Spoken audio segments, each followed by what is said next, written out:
All right, can we talk about the expedition? Yeah. Because, like you said, it wasn't this crazy thing on the bucket list, but it did come up into your sphere of like, okay, I can do this. It also happened at the same time when someone else was going to do it, which is a really weird coincidence. Yeah. Maybe you could just talk about kind of the year leading up to that, and then that first hour. Yeah, 100%. So, gee, where to start? I guess a little bit of context would be, I had between 2009 and 2015, I had been racing triathlon professionally. I'm going to back up actually. We're going to go back a little bit further because I think it's an important context. So, in 2008, I had graduated from college, going to work in finance, similar to you. Oh yeah, commodities broker in Chicago. Be a commodities trader in Chicago. You did a bit of economics that. degree. Did that for a brief period of time.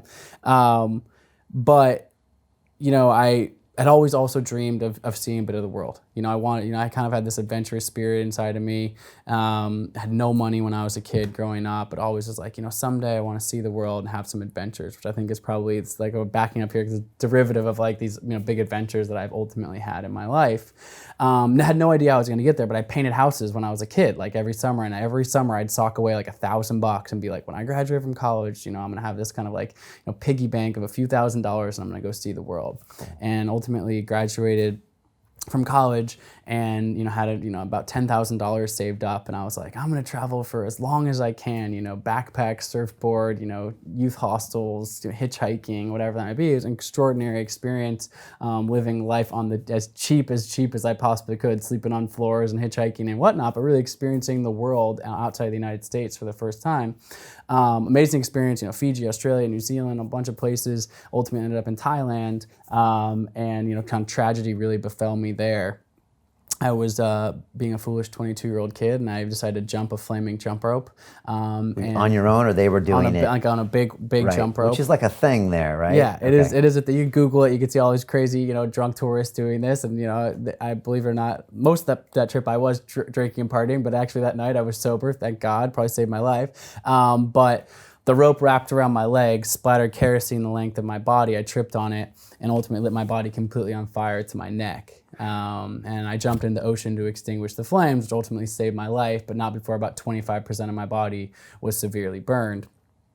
And it obviously led to a really, dramatic set of circumstances in my life. One, I was in a tiny little island in Thailand, no proper medical facilities. I had a moped ride down a dirt path to a one-room nursing station. There was a cat running around my bed and across my chest in this makeshift ICU. And the biggest thing is the doctors looked at me and they said, through their broken English in this small little like rural hut, basically, they're like, look, you'll never walk again normally. Like, you're never going to walk again normally. Your legs are too badly burned. And they thought the ligaments were damaged and things like that. And it was just this moment of, kind of depth of despair moment. The physical trauma was immense. I mean, I just burned the skin off of 25% of my body. I mean, you see some of the pictures, it's like you can barely look at them. It's brutal.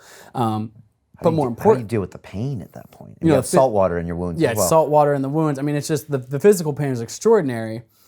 But on top of all of that, you've got somebody laying basically the heaviest hammer of emotional trauma on you, which is like, hey kid, you've been an athlete your entire life, that's how you identify yourself.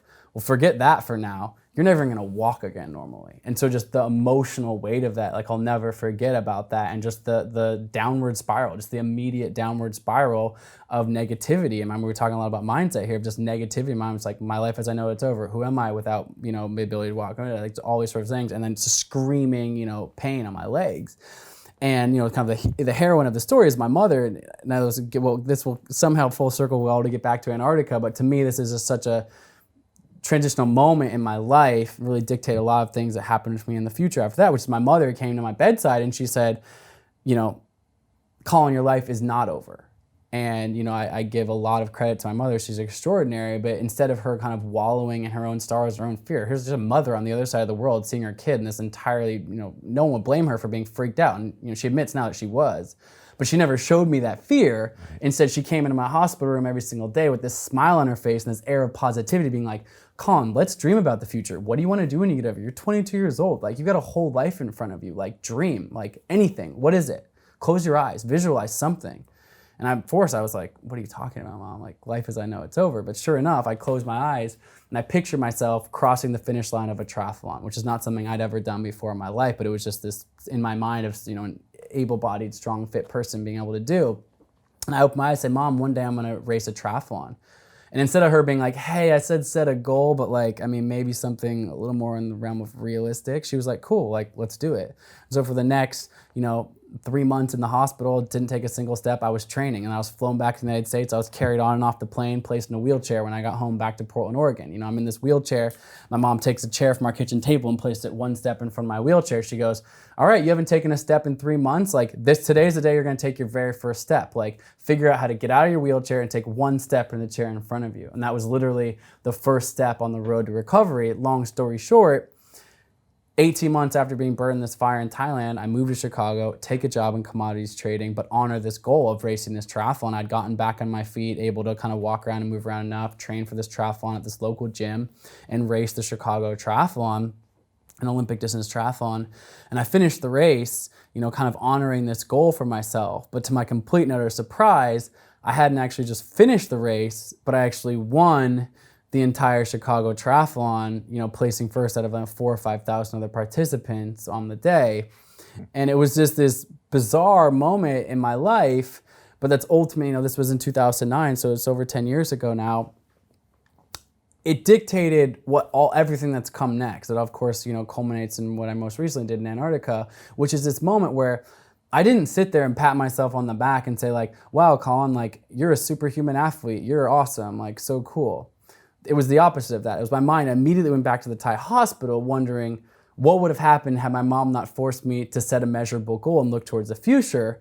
Or more simply put, like what would have happened had my mom not forced my mindset to shift towards this positive outcome with this laser sharp focus on getting, overcoming this massive obstacle in my life. And it was in that moment that I started to realize, not myself, but all of us as humans, that we have these reservoirs of untapped potential inside of us to achieve extraordinary things when we can get our mind right, when we can focus on the outcomes that we want, when we can realize that we can overcome all of these seemingly insurmountable obstacles in our life. And so for the last 10 years of my life, through professional triathlon, through World Records and Explorers Grand Slam, through the 7 Summits World Record, through the 50 High, other things I've done, have been a constant exploration of the limits of human potential in my own canvas, which is endurance sports, but sharing that within a way that inspires others to take that in their own life, whatever their medium is, love, creativity, entrepreneurship, art, whatever that is, and realize that we have so much inside of us, so much inner strength, all of us as humans to do that. And that's really been what my full exploration has been about. And, to answer your initial question about Antarctica, that brought me, as I had that mindset shift around art and creativity, these other world records I had done, which I'm extraordinarily proud of, they had all been speed records. So it was, climbing the 7 summits or doing the Explorers Grand Slam. It's a 7 summits, tallest mountain in each of the 7 continents, plus the North and South Pole, cumulatively faster than anyone has ever done that before. Or I climbed the tallest mountain in each of the 50 US states, all 50 in 21 days. The previous record had been 42. So it's a speed record. Right. But a true artist, I believe, would create something fully unique, not just repeating what someone else has done, but faster. But the true sort of deeper curiosity became for me, which is a world first, stepping into the unknown of something that's never even been done. Forget the time frame of it's been done, but it's actually just physically never been done. And so this crossing, this solo, unsupported, unaided crossing of Antarctica remained unconquered in the world of exploration, although it has a sort of 100-year plus history of people trying it in different forms. And people have crossed Antarctica, using the use of kites or dogs or other sort of aids or having supply drops along the way, but never in this super pure form. And so as the shift toward artistic creativity, it was like, that would be wholly unique to take this step into the unknown, essentially this blank canvas, and paint on it in a way that no one has ever done before. And that's when myself and all credit where credit's due to my wife, Jenna. I mean, this is her full-time pursuit and passion as well. She's not out there, walking the miles in Antarctica, but certainly taking an idea as audacious to that, we write it on a whiteboard and actually turning that into reality, raising the money, the funding, the logistics, the permitting, the gear, the test. I mean, the list is, years long worth of, lists and processes to get to that place. And she's, right there beside me in the building and the planning and the creation of all of these. As well as the sharing of that. We have a nonprofit that's all around inspiring kids to get outside, move their bodies with active health, so involved in all of that.